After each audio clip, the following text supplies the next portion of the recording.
The message was simple. I had just buried my husband overseas. The flight home was long, my chest still heavy with grief.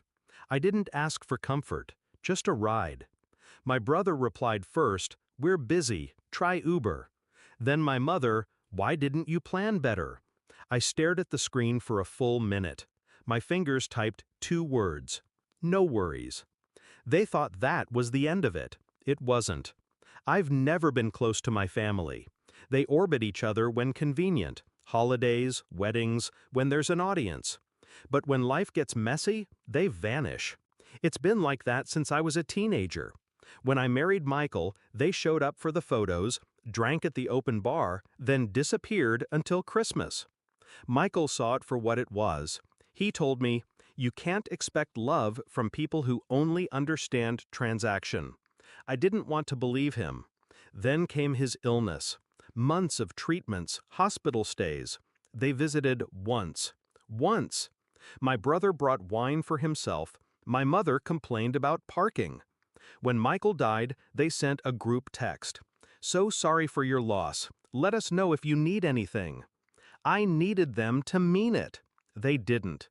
By the time I flew home from his funeral, my grief had solidified into something colder, something deliberate. On the flight, I thought about every moment they had chosen their own comfort over my need. And I realized this wasn't neglect, it was habit.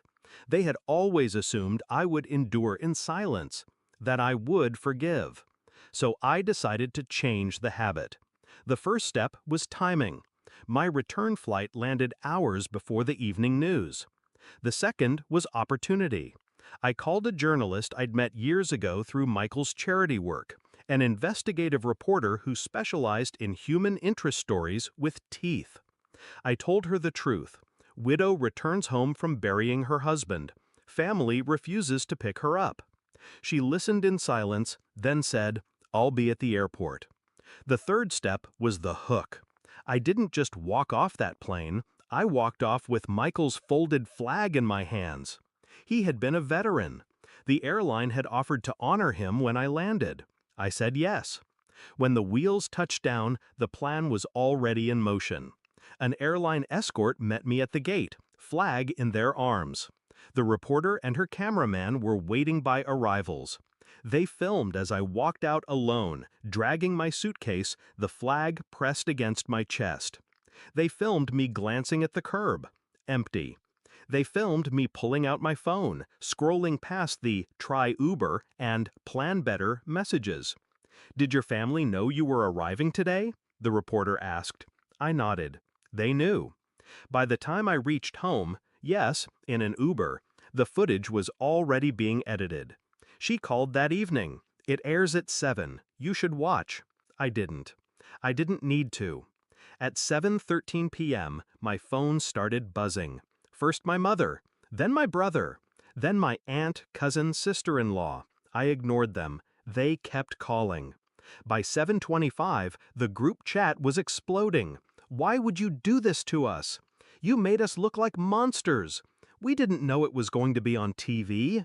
Finally, my brother sent, "Take it down, now." I typed back, "No worries." The segment went viral by morning. Clips all over social media.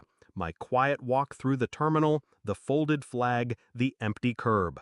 The messages on screen, the narrator's voice, sometimes the silence of those closest to us speaks the loudest. People commented, thousands, calling them selfish, cold. Some found their Facebook profiles. Others messaged me. Strangers offering rides, meals, condolences. My mother called again, her voice shaking. "You've destroyed our reputation."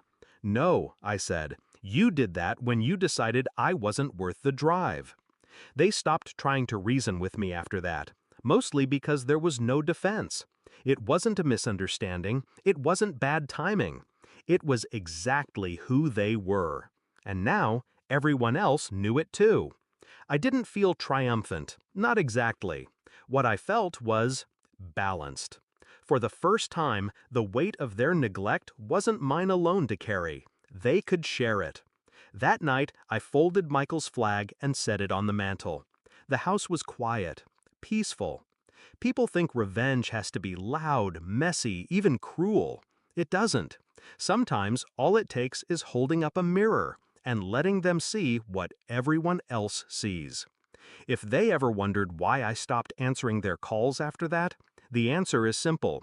You don't invite yourself back into my life after you've made it clear you wouldn't even drive 20 minutes to meet me at the curb. And you certainly don't get to rewrite the story, because this time, the whole world heard it exactly as it happened.